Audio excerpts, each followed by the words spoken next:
Hello again, welcome to LLO Gamers and welcome back to my Tekkit tutorials.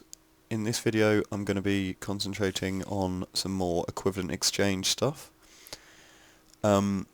Later on in equivalent exchange there's all sorts of really powerful rings and amulets that have magical effects. You get special armors that have lots of cool properties other than just damage reduction. They pretty much make you invisible. You can like swim in lava, breathe underwater, all sorts of cool stuff.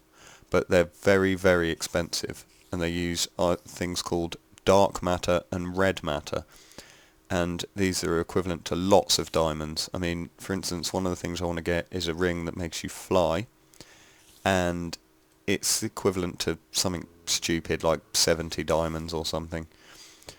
But what I'm going to show you in this video is how to make all this stuff and how you go about getting that much EMC without just oh my god, yeah, I don't think they're actually there. Oh, I hit him though. That's a little bit odd. Go away, skeleton, you buggy piece of shit. But yeah, so I'm going to show you how to make all this cool stuff in equivalent exchange. It takes a lot of time because you need to generate the EMC, but I'm going to show you the basics of how to get started. First thing you need to make is called a Philosopher's Stone, and for that you need one diamond in the middle, some redstone, and some glowstone dust, like so, and that makes a Philosopher's Stone. Now this thing is pretty cool all by itself. I mean, it's used in a lot of recipes in equivalent exchange, but it has many uses already. If you have it on your hotbar and you press C, it gives you a full crafting bench wherever you are, which is very, very handy. If you press R, it fires a projectile, like so, which will change mobs. So, for instance, if you've got a creeper coming at you and you fire it, it might turn it into a zombie, which makes it easier to deal with. Or, if you're lucky, it might even turn it into a chicken or a mushroom or anything, really. One of the other things it does, if you right-click on certain surfaces, it will transform them to another equal value surface. So, for instance, this stone goes to cobble and back again. But I can charge it with V. So if I press V a few times, charge it up, and then right click, it will do a massive area. So this can be very handy if you're making things out of smooth stone. So you just put cobble down and then transform it, and that way you don't have to smelt it and then transmute it in a condenser or anything like that. So that can be very handy. But the main thing I'm going to show you with it is how to make your basic equivalent exchange fuels. And yeah, I mean, they're the kind of way that EMC isn't just used to transmute things, it's actually used to charge things. And for instance, say the flying ring that I want to make, it will take fuel out of your inventory. So if you've got coal or redstone or some of the equivalent exchange fuels that I'm going to show you how to make in a minute, they will just be used out of your inventory. But you can make things called a Klein star, which stores your EMC, and you can charge it in various ways, and then it won't use the other stuff out of your inventory, it just uses the EMC stored within the Klein star. But I'll show you all of this stuff shortly. But to start with, it's the fuels we need to make. So if you put the Philosopher's Stone in your crafting bench, when you use it for a recipe, it won't get used up, you will get it back. But what you do to start with, if you get coal in this formation, you make the next level up, which is called alchemical coal. So if I take all of that, I've got a stack of that now. I'm going to keep a few behind, just for case of transmuting if I need any more of it. And then again, so you do that again, and you get the next level, which is called Mobius fuel. So I've got some of that now. And then if you do it again, you get the top level, which is the Aeternalis fuel. So I've got some of those now. For the next thing I need to show you, which is the dark matter and red matter, I need a lot more of this one. So I'm going to find some stuff that I can afford to transmute and make a bit more, and then I'll show you the next step from there. Right, so now I've got a load more Aeternalis fuel, and now this is where things get really expensive, as if this stuff wasn't expensive enough.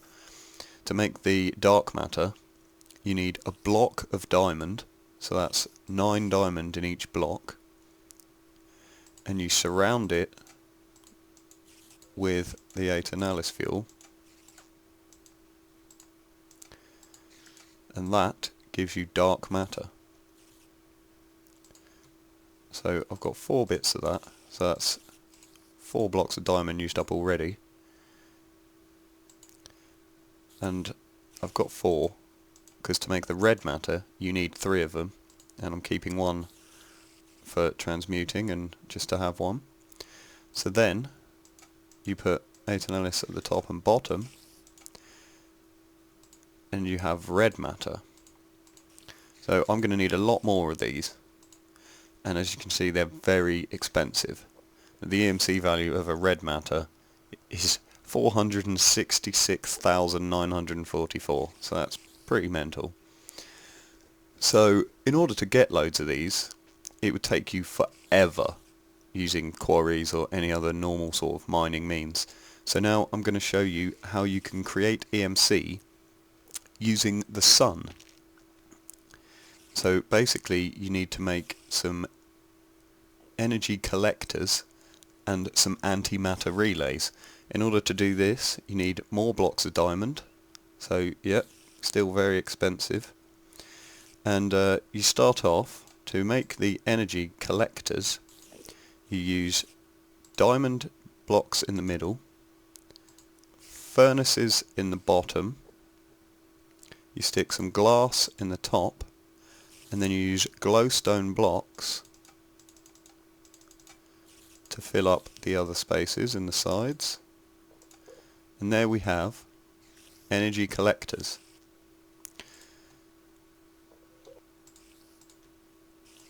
For the antimatter relays, same again, diamond blocks with glass at the top, but this time you use obsidian, and it goes all the way round on these ones. And there I've got 2 antimatter relays. Now there's 3 levels of both of these. To make the next level up of each you need the original ones, plus glowstone again in the case of the energy collectors and obsidian in the antimatter relays, but you also need dark matter to make the Mark II and red matter to make the Mark III ones, and obviously they all work a lot faster and create more EMC. And what you can do, because the energy collectors are made of glowstone and they emit some light themselves, you can actually put them underground. You don't have to just have them outside so they're direct in the sunlight, because if you put glowstone around them as well to create loads more light, it will work fine and you don't actually need direct sunlight. So you can have a lot of these setups with condensers attached to the antimatter relays, all being fed from the energy collectors, and it will create you lots of EMC. So I'm going to dig out a little area to put some of these down. I've made a few more condensers already, a couple there, and I'll show you just how to get started in a very basic setup. So I've dug out a new room. It's going to get a lot bigger than this. I mean, this is just for starting off, just to show you how it works while I'm getting more collectors and relays together. But I intend to have quite a few condensers in here all hooked up to these systems, They call them power flowers, but to start with, just to show you how it works, if you pop down a condenser, what you need to do is basically surround the condenser with relays. So for now I've just got the two, so if I stick them like that, and then basically if you put the collectors touching the relays, the energy that these collect goes into the relays, and as there's a condenser there, it will go into the condenser, but it won't start yet because there's nothing in there. So as soon as I put a diamond in, it starts creating EMC immediately. What you can do as well, because it's underground, if you whack some glowstone on it, you need to shift click, because this is what the thing looks like. You can see it's getting light, and you can use the collector itself to change types of fuel. So if you put like a stack of coal in here, it will slowly transmute it using the sunlight into the next level, which would be the alchemical coal, and then that would go back round, and when there's enough of it, that would turn into the next one. Likewise, if you click on these, you can use these to charge your Klein stars and stuff like that. But yeah, if you shift click on the collectors, you can put glowstone blocks on them, so that if you're underground and it's in the dark, you don't need your torches, and if it's up outside, you don't have to have sunlight, it will still work in the night.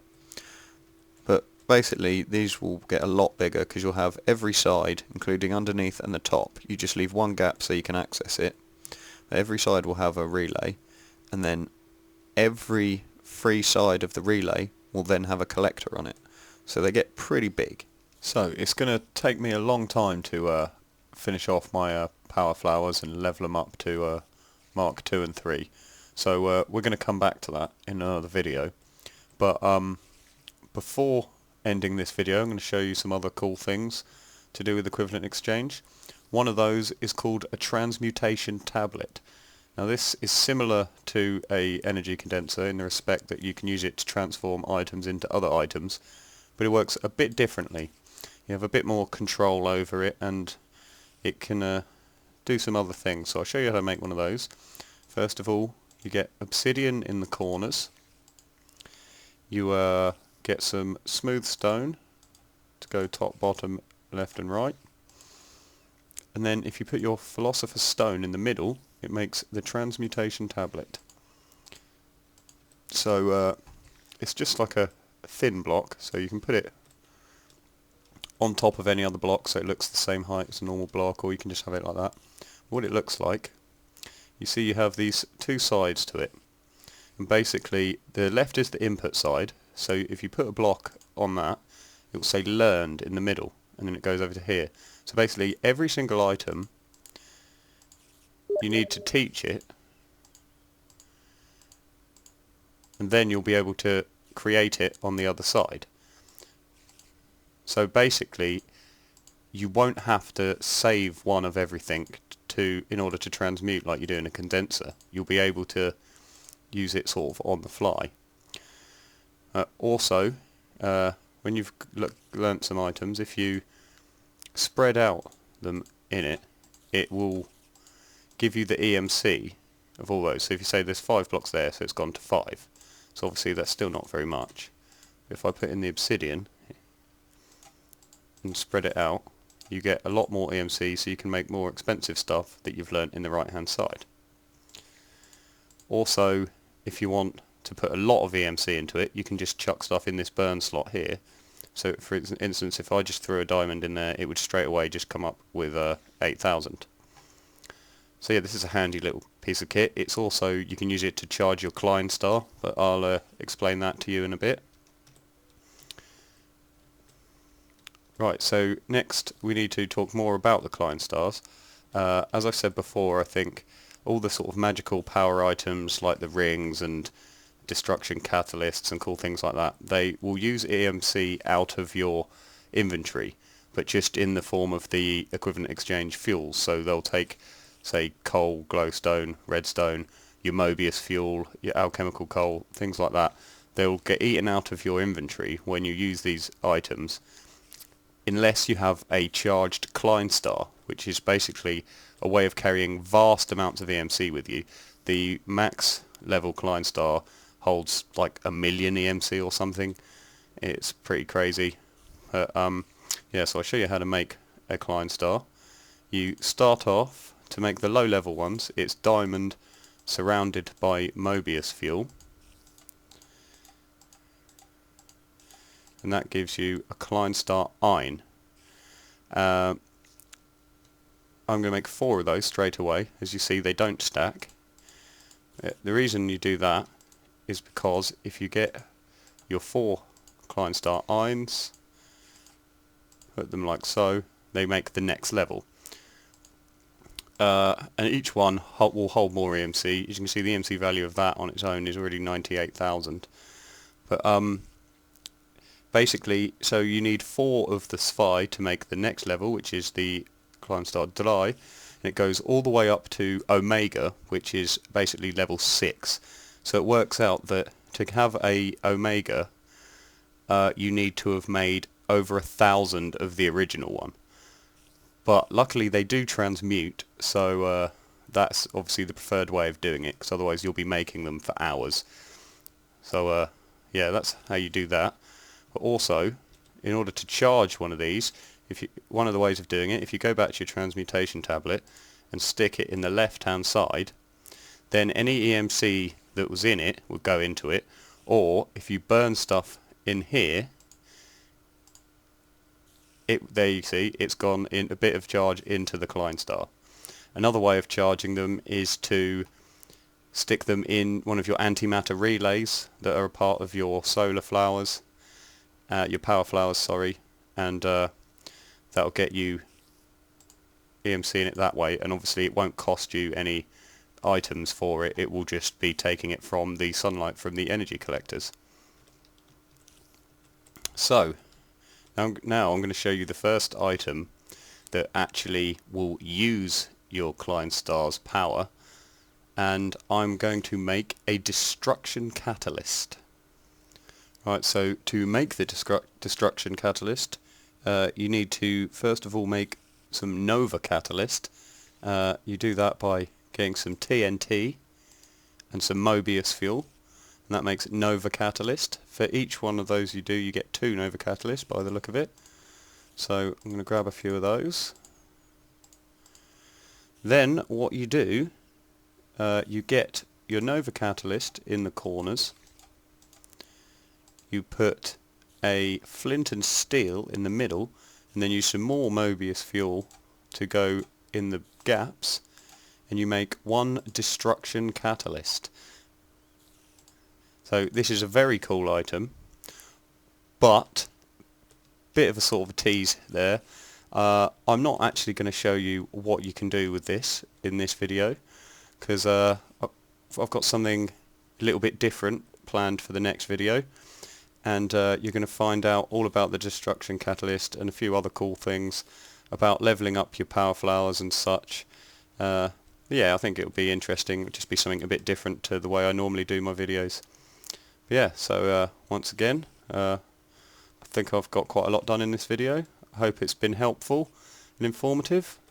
Click like on the video, subscribe to the channel, and I'll see you next time.